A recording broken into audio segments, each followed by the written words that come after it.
Assalamualaikum. Hamzi Arsyam Garage. Apa kita buat? Beberapa hari ni memang kita duk banyak lah yang datang walk in lah, kata brake bergegar lah, kata brake hose tercabut lah.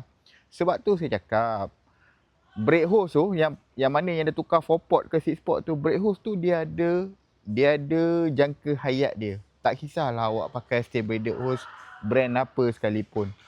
So memang ada jangka hayat dia. Brake putus. Tu saya cakap kat abang tu, nasib lah abang putus waktu tengah nak bergerak.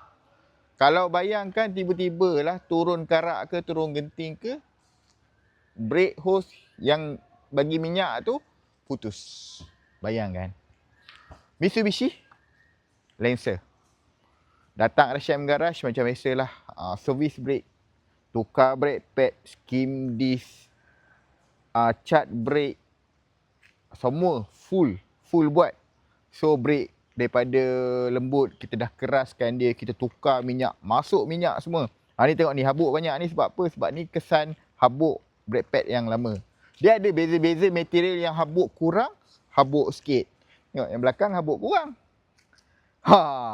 Ini kalau yang kaki-kaki jaga kereta ni dia memang cukup pening punya pasal habuk ni. Datang balik kan.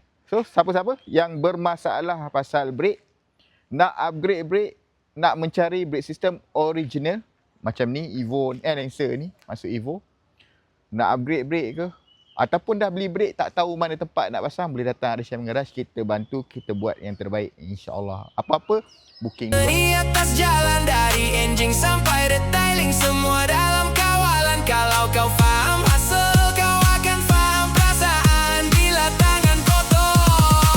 Tapi hidup makin jalan.